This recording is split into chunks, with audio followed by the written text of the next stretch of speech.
Bond fans, and welcome to my first part of 3 of my updated ranking of the James Bond films.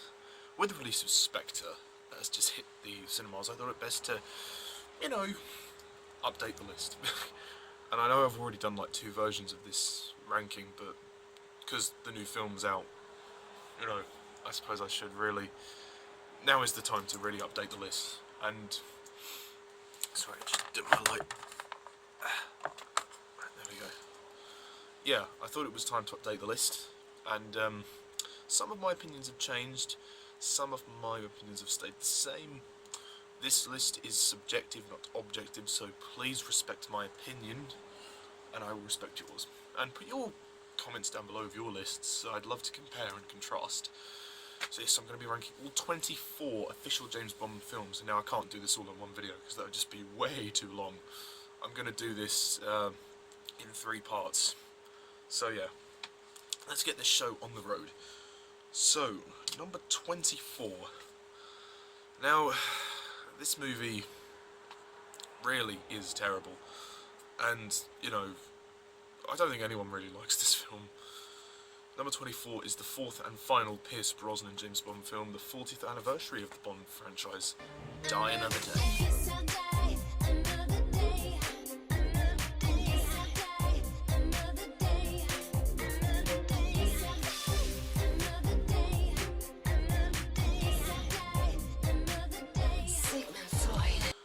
Ugh, this movie sucks.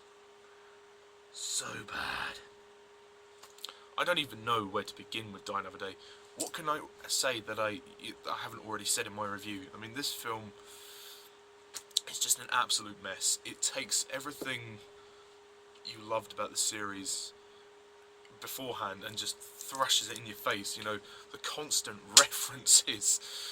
Oh, God's sake. And, it's just so weird as well. It's just such a strange film. Like, the plot is crap. It's just a rip-off of Diamonds Are Forever. Diamonds in the Satellite. Oh, boo-hoo, Brosnan doesn't really do much for me here. He's just rubbish. The Bond girls are crap. And, Halle Berry, I give her credit for, grabbing the Oscar for Monsters Ball, but here she's just absolutely terrible. She just can't hold her own here. I mean, it's disgraceful, her performance here. And Rosamund Pike as well. The Bond girls are just crap in this film, and I feel sorry for them in the sense they have to deliver this cringy dialogue from this terrible script. So for that, I applaud them for that. But I mean, some of the one-liners here are just absolute shit as well. Like, oh, I take it Mr. Bond's been explaining his Big Bang Theory. Oh yeah, I think I got the thrust of it.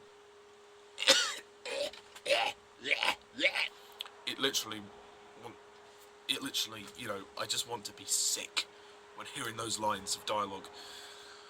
Just the shittest script in the world, and Lee Tamahori's direction. Yeah, that's all I gotta say. Fucking terrible. Just fucking terrible. The movie drags for 2 hours 15 minutes. It moves at a snail's pace. The action is okay.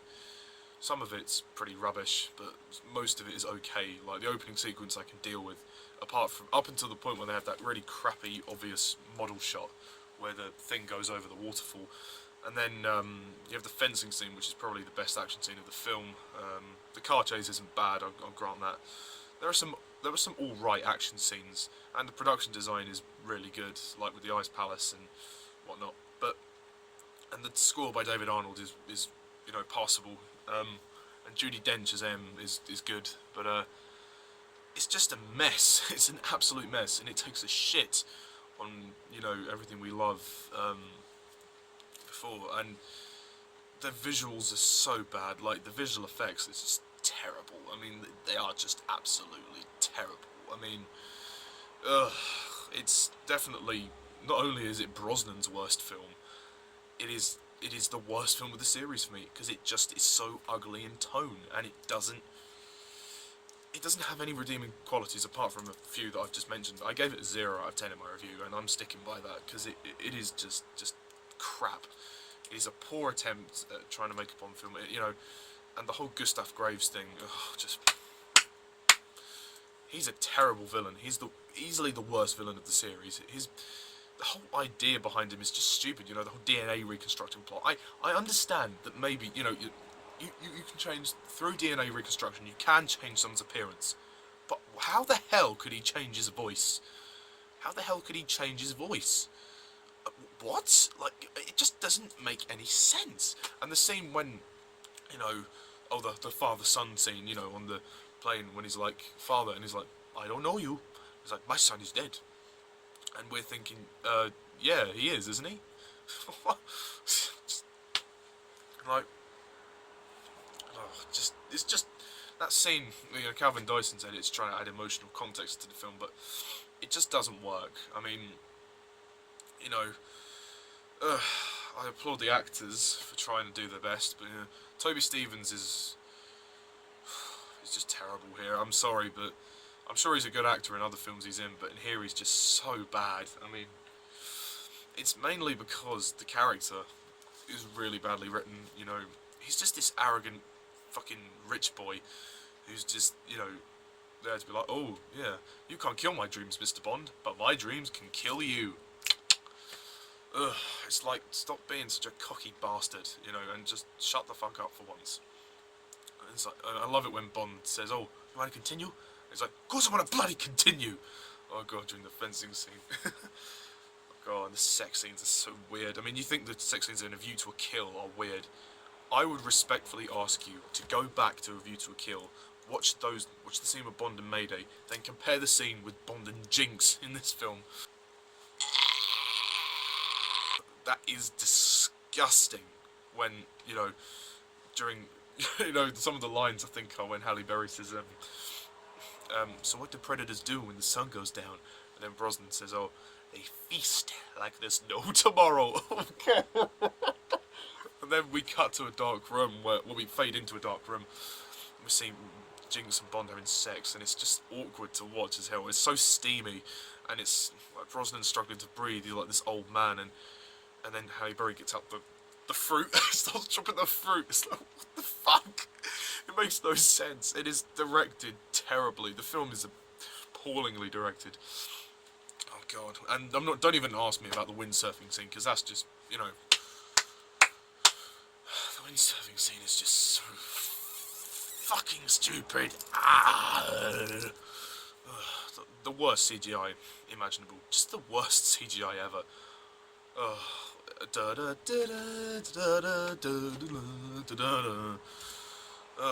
Dear. It's the entry in Brosnan's era that really, I just can't hack it. It's so bad. The first time I watched it, I wasn't really sure how I felt about it. Then I watched it a couple more times and I realised, yeah, this is shit. I can see why people hate this. You know, a couple of fun action scenes. You know, there's a good car chase on the ice. Well, it's all right, I suppose. But Zhao is a terrible villain as well. And why? Somebody please explain to me why, after 14 months, he still has the fucking diamonds in his face. Yeah. Oh my god. And some of Brosnan's lines as well. You know, oh, so you live to die another day. I've always missed your sparkling personality. How's that for a punchline? Stop! Stop! Stop! Stop! Stop! Now! Stop before I attack the screen. Jesus Christ. Honestly, Die Another Day is a terrible mess. Par a couple of qualities, and oh, don't even get me started about the Madonna song. I guess I'll die another day. I guess I'll die another day. Sigmund Freud. And you know what makes it worse? Is that Madonna's in the movie. Oh, just well done, well done. Madonna in the movie, well, great. You know, you've really scraped the bottom of the barrel. You're really giving us this anniversary that we so wanted, this desperate anniversary that we really craved, and we have Madonna. Well, thank you very much. That's just what I wanted. I guess I'll die another day. I guess I'll die another. Just fuck off. The lyrics of the song make no sense. It is easily the worst Bond song of all time. I mean, it has a beat to it, yeah, but there's so much auto-tuning, like,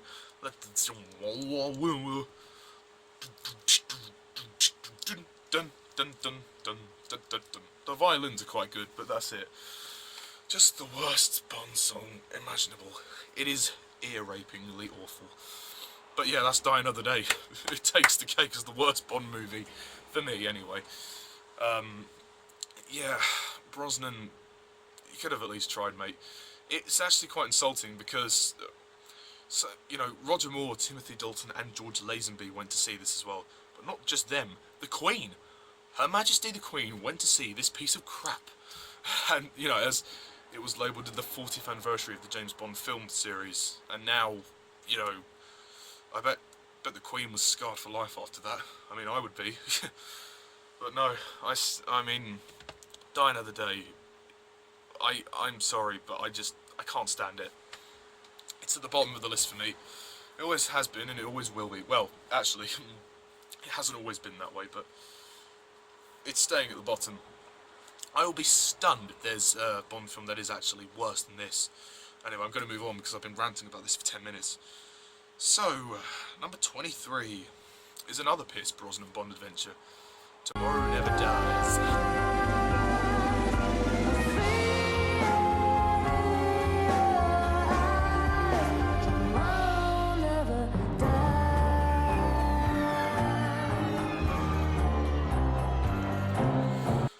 Believe me, after watching this film, I wanted it to die. God, Tomorrow Never Dies is a lame, lackluster video game. That's really it. The plot is actually really stupid. I mean, I can understand if some people can appreciate this as just a mindless action romp, but as a Bond film, it just fails. It just fails. I'm sorry, but the storytelling is out the window here. They've thought of a basic plot. The plot is that, you know, this media tycoon named Elliot Carver wants to get broadcasting rights. So he wants to, like, you know, destroy China or something because they won't give him broadcasting rights. It's fucking stupid. I mean, watch my review for further details. But for me, this film doesn't work. It's just because it just doesn't feel like a Bond film.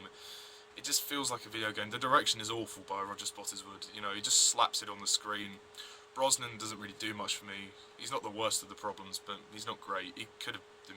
He's all right, but he's okay in the action scenes. I'll give him that. But the one-liners as well. Oh, they'll print anything these days. Pretty much sums up the movie, I suppose. Jonathan Pryce is a solid villain. Well, he's a solid actor, but the villain Elliot Carver just doesn't work for me. I mean, just his whole plan is really fucking stupid, and I mean, he has his own wife killed, so that's quite, you know, yeah. The Bond girls, they're not great. I mean, Paris is okay. I don't mind Paris. I like the idea that she's an old flame of Bond, and you know, that scene when, you know, Bond is waiting for her, and then she comes in and she's like, "Did I get too close for comfort?" And Brosnan's like, "Yes." And he starts like biting her neck. It's really weird. The music is lovely, but it's just like, God's sake, disgusting. Yeah, Terry Hatcher doesn't really get much to do as Paris, and I don't think her acting is that brilliant. Tell me, James, do you still sleep with a gun under your pillow? God, Paris, stop. And then you have the other Bond girl, Wei Lin. She's not great. I mean, I don't hate her, but I just feel like, where's the character? Like, she's there to be a stunt woman. That's what she is. She's just a stunt woman. I mean, you know, if people like her, if people like Michelle Yeoh as Wei Lin, then, you know, do let me know why, and we'll compare opinions. But for me, she just doesn't do it for me. Like, I just never really I never liked her character. She always just seemed very, like, stubborn. Like, oh, I work alone, Mr. Bond. Just what? All right. I'll admit the action scenes are very good, but there's too much of it. There's too much action, and it just fumbles from one action set piece to the next. And the motorbike chase goes on for too long, and the climax as well. Oh, tell you, best moment of the film though, it was really funny when Jonathan Pryce takes the piss out of Wei Lin when he goes, "Ooh, hiya, hiya, hiya, wow." Pathetic. It actually made me laugh so much. He just completely took the piss. Stamper, he's an alright henchman, he's just very generic. There's nothing really, unique about him. He doesn't really have a unique character trait. He just feels very generic, like this big beef guy, big beefy guy who's just there to fight Bond. You know, which I suppose is quite good. But yeah, it's just a lame entry into the series for me. I've never really liked. Well, I didn't mind it the first time I watched it, but then looking back on it and watching it again, I was like, oh god, this is crap. The soundtrack is okay. Judi Dench is good, but the rest of it is just a mess. It's a complete mess. Why did they bring Jack Wade back? Just a terrible idea. Anyway, I'm going to move on. Number 22 is, surprisingly, the 4th Sean Connery Bond film. Call him the winner who takes all, and he strikes like Thunderball. I'll admit, this film isn't a complete failure, but it is just rubbish. I'm sorry, I mean, no offence to Alan Kalo. I respect why you love it, mate, and it's your opinion, so good for you, but for me, Thunderball just, I can't hack it. Every time I try to watch it, I end up being so bored. I mean, when I last watched it, which was when I was doing the review, it felt like ages.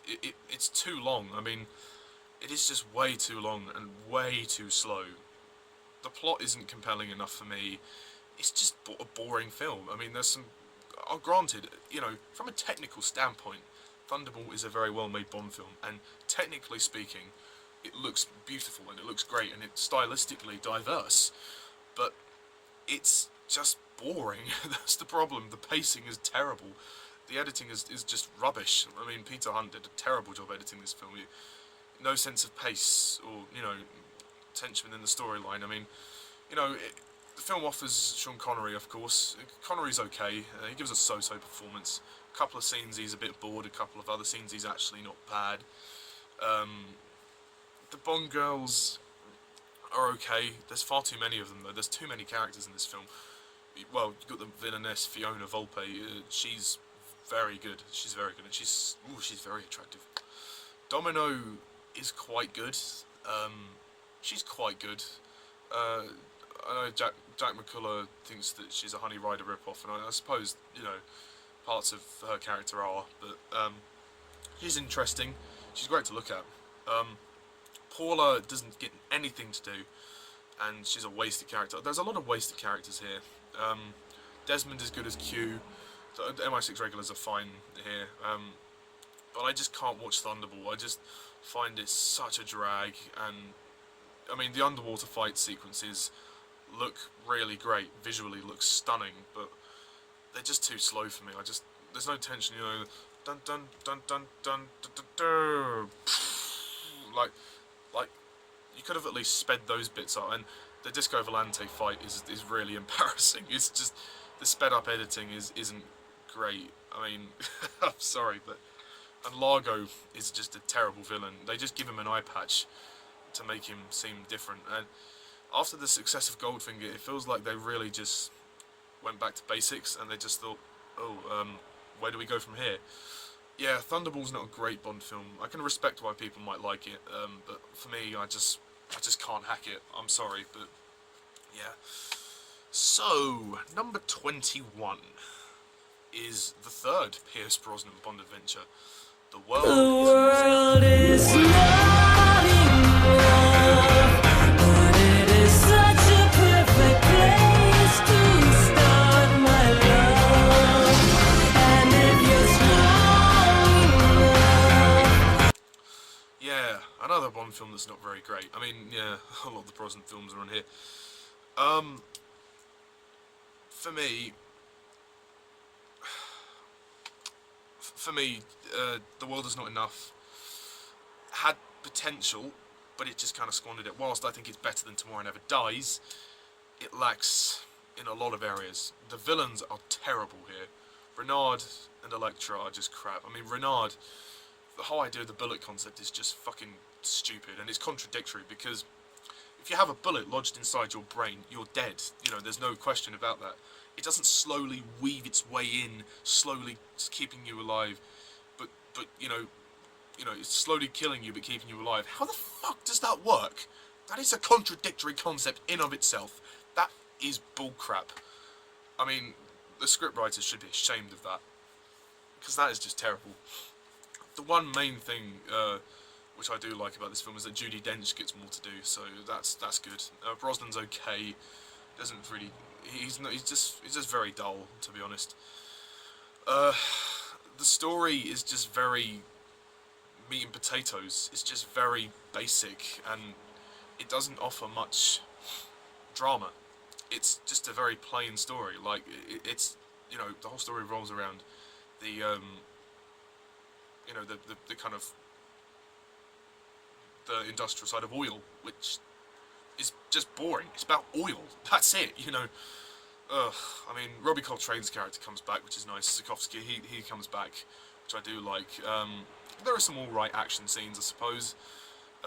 But this film does contain probably the worst delivery of the line. You know, name's Bond. James Bond. It's like, oh god, Brosnan. Oh dear. I will say though, the score is quite good by David Arnold. That's quite a nice score. It's not brilliant, but it's alright. The opening action sequence goes on for way too long. The pre-title sequence is 15 minutes. You know, it's too long. It's just too long. I mean, because you have the whole bit in the bank, and then you go back to MI6, and you have that brief moment, then you have the Thames chase. They should have just had the MI6 scene, and then the boat chase. That should have been it. I mean, a very funny moment when Brosnan is running to the door and he's like, "Stop!" That makes Jack McCullough laugh a lot. Electra is just very wooden. I think Sophie Marceau is quite attractive. I quite like the look of her. She's quite hot.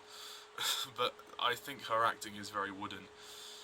And she doesn't really come across as a very compelling villain, and her kind of like reveal as the villain is just very forced for me. It doesn't feel tense. I mean, from M's perspective, it is quite, you know, shock, but we don't really feel very shocked by this. And the whole thing about Renard and Electra falling in love, you know, like she falls in love with their kidnapper, that's just weird. And the sex scene, oh god, with the ice. I forgot to mention about Tomorrow Never Dies. The Sheryl Crow song is bleh. It's not great. Everything was great until she started singing. But anyway, back to The World Is Not Enough. The song by Garbage is, yeah, it's good. I don't mind it. I think it's quite good. Oh, I keep forgetting to mention, on Die Another Day, the title sequence was crap. It was unfinished. Tomorrow Never Dies was a weird title sequence. Thunderball had a good song in Tom Jones's song, and the title sequence was alright. This title sequence is very colourful, which I quite like, but it is weird. It's weird, just like with the oil, and it's just like, okay. But I can't not mention this character. If this film didn't have this character, it would be much higher. Denise Richards as Christmas Jones.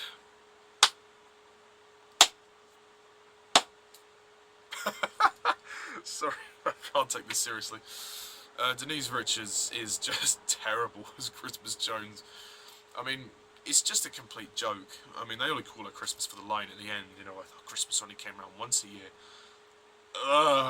But the problem is, just like, Christmas Jones, she's just a terrible character. Like, we're meant to believe that Denise Richards is like this nuclear physicist, and you just don't believe her. You just don't believe it for one second. And, you know, her lines are just awful. Like, you know, someone's tampered with the bomb. If you're gonna need any protection, it's from me. Oh, it's just awful. Oh god. So yeah, she's not great, but she's great to look at. I mean, bearing in mind she's only there for 2 reasons. But yeah, the film is a bit of a drag. It just drags on, and it just becomes very boring. So it's not great. Number 20 is another Sean Connery stinker. Lol. You only live twice. You only live twice, and love is a stranger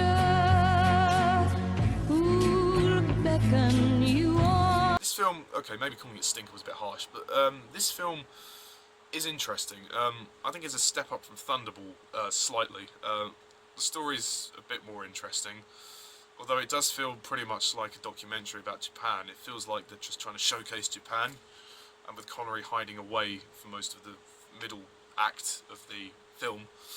Yeah, the film is one of the most visually stunning Bond films, and you know I can totally respect it for that. And it's shot beautifully, cinematography-wise, and production design is all fantastic. But there are other things in here which aren't so fantastic. First of which, Sean Connery. Sean Connery gives his worst performance as 007 by far.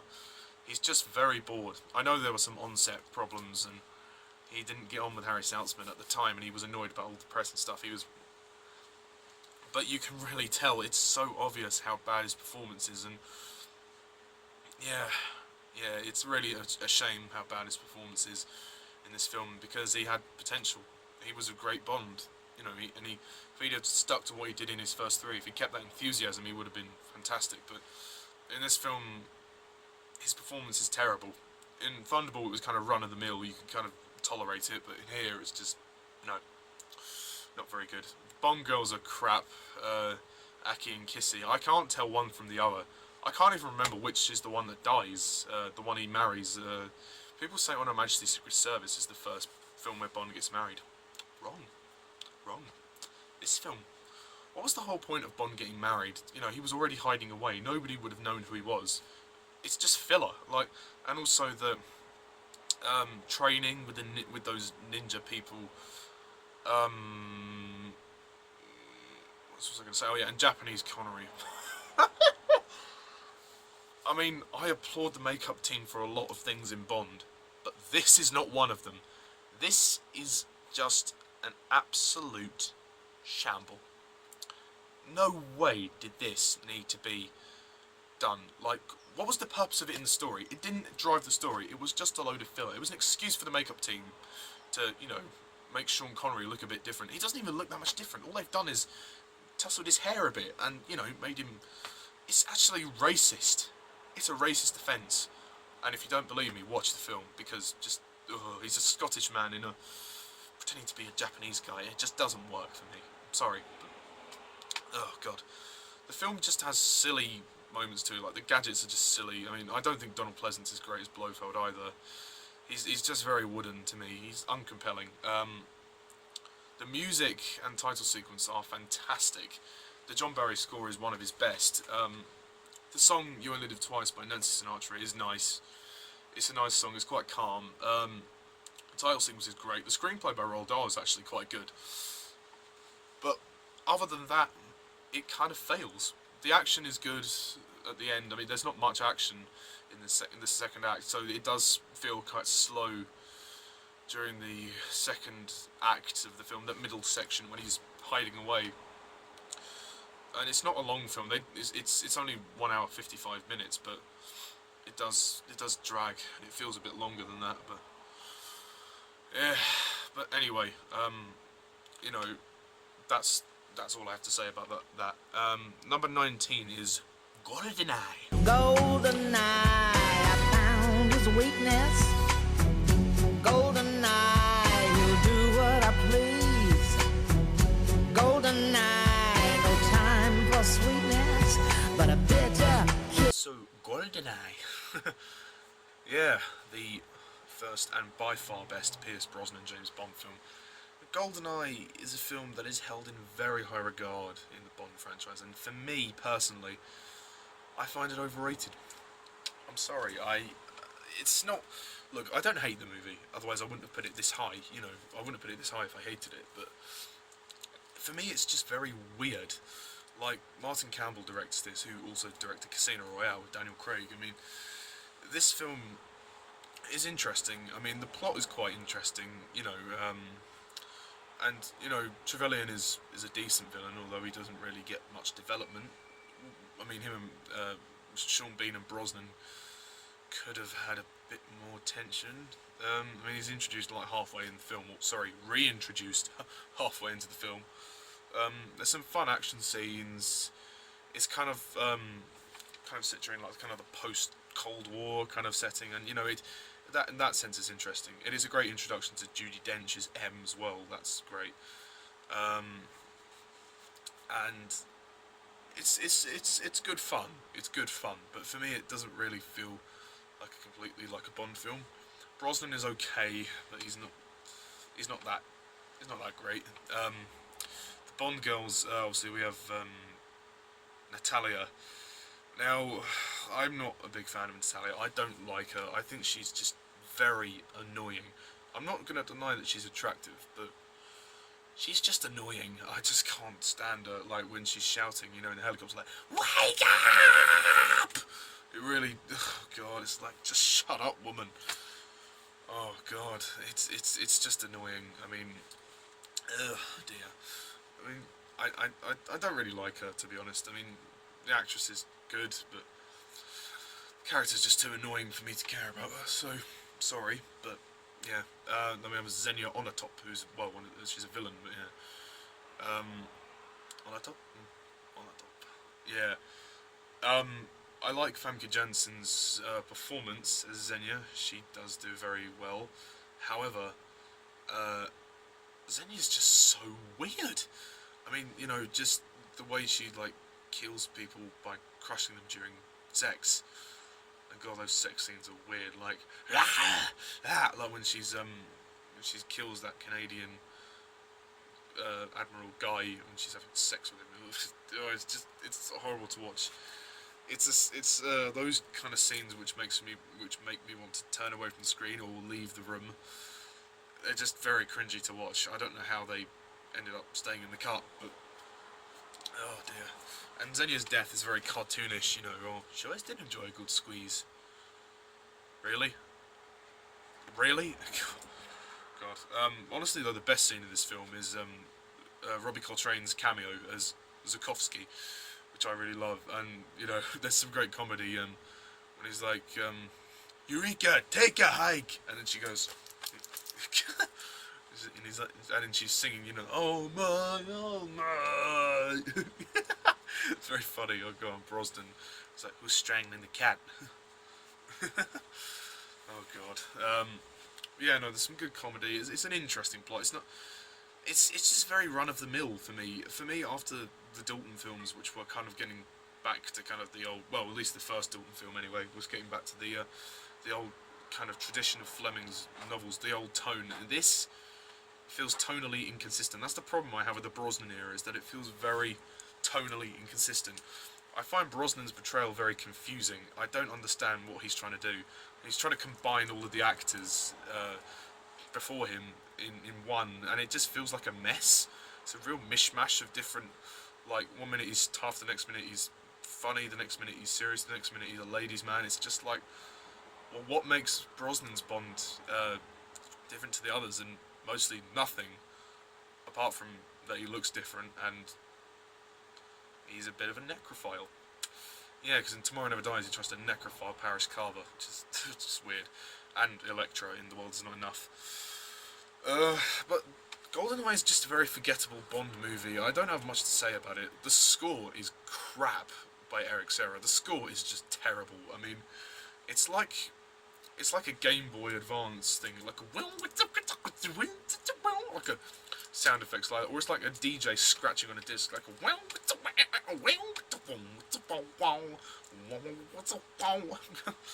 the gun barrel is weird. The Brosnan gun barrels aren't really that good. I mean, he just walks in and he kind of like, he just turns and shoot. Like, I mean, this one is weird though, with the music like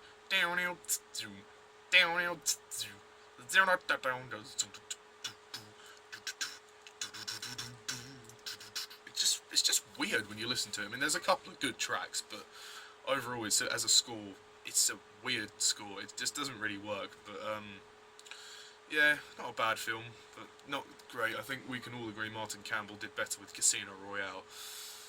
So yeah, I'm gonna move on from that. Number 18 is a Roger Moore Bond adventure.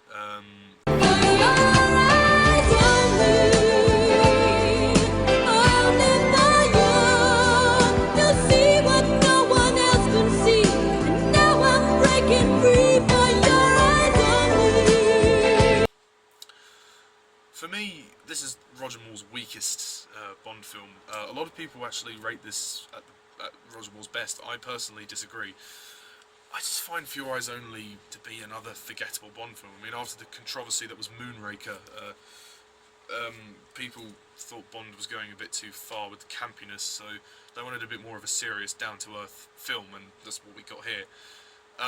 Whilst I guess tonally it kind of works, but it does feel a bit like a Connery film. Not completely. I mean, Roger Moore still has his moments of humour. You know, they can't get rid of the humour because, you know, it's Roger Moore's Bond. You know, he is the most humorous and he's the most charming. But there is some stupid shit in this film, and I can't ignore that. First of all, just the story's not really that compelling. I mean, it's all right, but you know, meh. I mean, I quite like Melina, her story. I think Melina's attractive. You know, Carol Bouquet. She is pretty attractive, and you know, I like girls with long hair, so fair enough. You know, that's just my opinion. And I mean, yeah, her and Roger Moore don't really have the best chemistry, but you know, she's cool, she's attractive, and her storyline is quite powerful in the sense that her parents are dead and she wants revenge. Very similar kind of Quantum of Solace kind of paid homage to it with Camille in that film. In this, but in that film, we didn't really see Camille's family die. We saw Melina's parents die. Who, you know, they got shot by Gonzalez. She's out for revenge, and then her and Bond kind of cross paths. And yeah, Roger Moore's good in this film. It's not his best performance, but I think it's good. He does try. The score isn't the best John Barry score, but it's all right. It's passable. The film does feel very dated. I mean, that opening sequence is just terrible. I'm sorry, but the whole, well, if it is Blofeld, then, you know, it's a terrible way for them to do that, like with the helicopter and then chucking him down the pit. You know, I'll buy you a delicatessen in stainless steel. What? A delicatessen in stainless steel? Are you? Somebody got paid to write this? Ugh, that really frustrates me, that line. Anyway, well, the only good thing about the opening sequence is that obviously the gun barrel is awesome, you know. Great, and the Bond going to Tracy's grave, which is nice. I don't think much of Julian Glover as the villain. I think he's all right, but he just doesn't get to do much. He's pretty crap, to be honest, actually. I mean, Christatus is a very pathetic villain. He gets nothing to do. Julian Glover was wasted. The title sequence is one of the worst of the series, I think. Just, you know, it was okay until you put Sheena Easton in the title sequence. I mean, Maurice Binder, you know, if you have a fascination with Sheena Easton, then fair enough, but don't share it with us, the audience. We don't need to know that. So yeah, that kind of bogs it down for me. Also, the song by Sheena Easton, it's not very good. It's another schmaltzy, sugary ballad that we could have done without, but oh well, that's that. So yeah, For Your Eyes Only is just a very forgettable Bond movie. It's the worst paced of the Roger Moore films, I think. It starts out well, but then it just drags in the last half of the movie. The climax is pretty disappointing. And Ferrara, I didn't, you know, why did they have to kill off Ferrara? That was pointless. Also, Bernard Lee passed away after Moonraker, so they do pay respects to him, and they say, oh, M's on leave, so, you know, R.I.P. to Bernard Lee. That actually rhymes.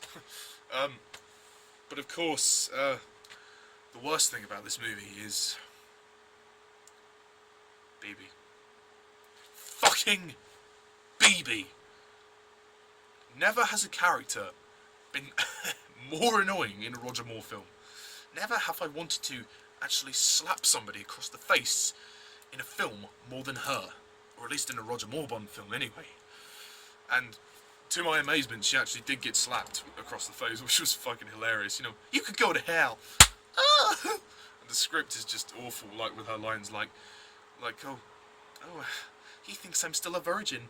And it was funny, Roger Moore turns her down, he's like, you put your clothes on, I'll buy you an ice cream. It's like, God. Oh, God. Was it the porter that let you in? He's a friend. He'll do anything for me. and I'll do anything for you. Gosh, she's just the most annoying character ever. She's the most annoying Bond girl by far. She's up there with one of the. She's up there in the category of in the top 10 worst. She's just terrible. I mean, I can understand why people think she might be good looking, but she's far too young for Roger Moore as well. Like, thank God he turned her down. Ugh. And you know, her whole. Why is BB at the monastery? Can somebody tell me why BB is at the fucking monastery? You know, she has no reason to be there. She's doing her gymnastics stuff, which doesn't. She's just such a pointless character. She's not needed whatsoever. She's just there for eye candy. Anyway, I'm not going to rant about BB anymore. Fucking BB. Anyway.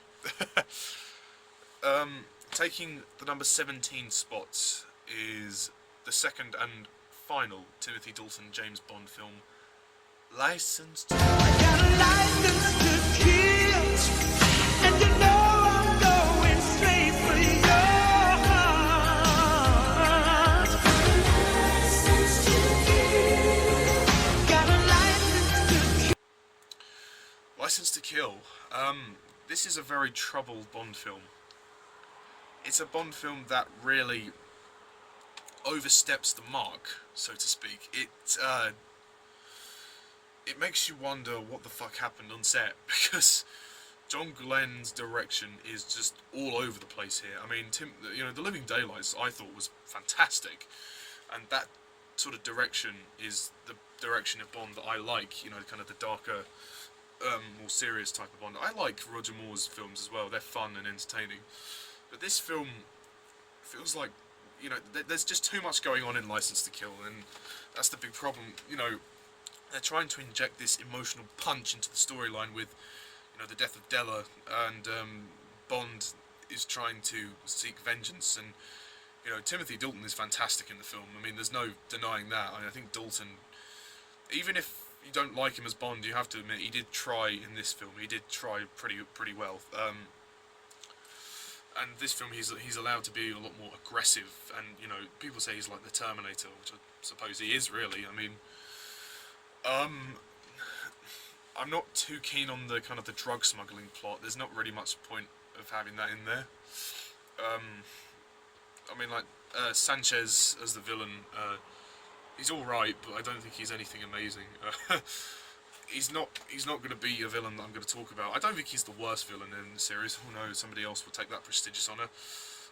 Gustav Gross. Cough. But I do think that there are a couple of good moments with Bond and Sanchez, particularly when in the scene in the office when he's like, I help people with problems. Ah, you're a problem solver. I'm more of a problem eliminator. And then they laugh at each other and he goes, ha ha ha.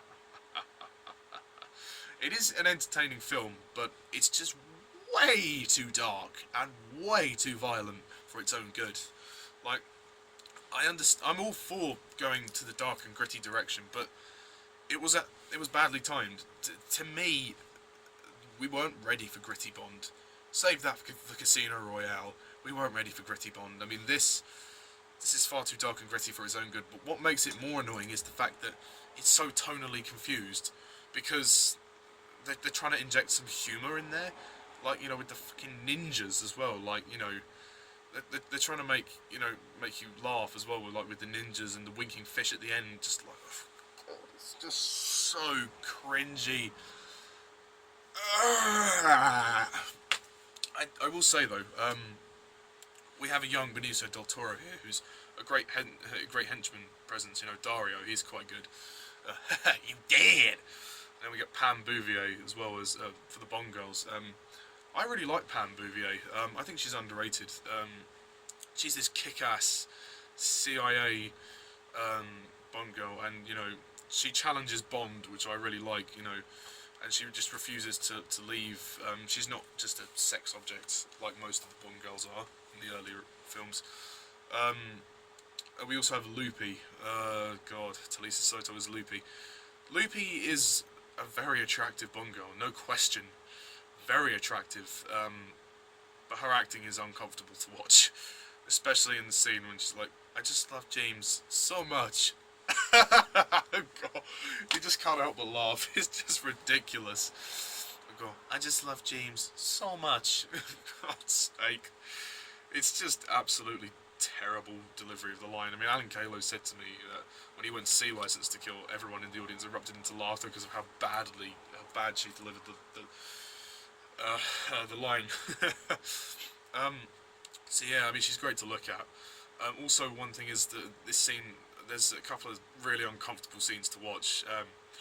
The whipping scene, I think, is really uncomfortable. I mean, in Casino Royale, the torture scene was uncomfortable to watch, but it worked for the film. In this film, the whipping scene is just forced. Like, it's out of, like... Oh, it's just very... It's very brutal. It's hard to watch. I have to look away a little bit, because it's like, oh god, I don't like this. It's not nice to see her get whipped. Yeah, that's not very nice. And also the death of Milton Crest was really gory. When his head explodes inside the chamber, and he's like, Sanchez says, "If you want my money, you want it so bad, then take it!" Like, he throws him in the thing, and it blows him up. Explodes his head. Oh god. Yeah.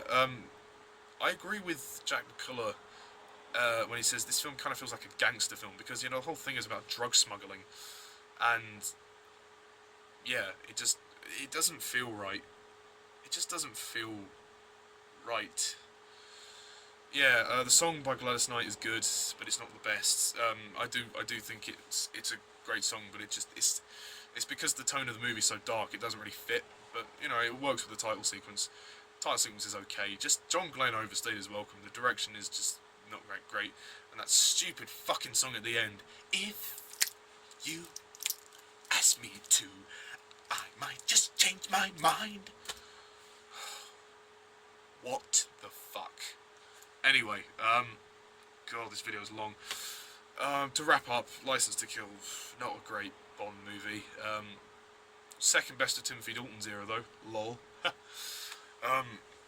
But yeah, so just to refresh my list so far, I have number 24, Die Another Day. Number 23, Tomorrow Never Dies. Number 22, Thunderball. Number 21, The World Is Not Enough. Number 20, You Only Live Twice. Number 19, GoldenEye. Number 18, For Your Eyes Only. And number 17, License to Kill. Very sorry that this has been a long video. It is a very long video. I didn't expect it to go this long, but I had a lot to say. So tune in next time when I do part 2, which will be 16 to 9, and then part 3, which will be 8 to 1. So, yeah. And I'm seeing Spectre again for a third time. And a fourth time as well. I'm seeing it 2 more times. Anyway, thank you all for watching. As always, I'm Mr. TARDIS11. See ya.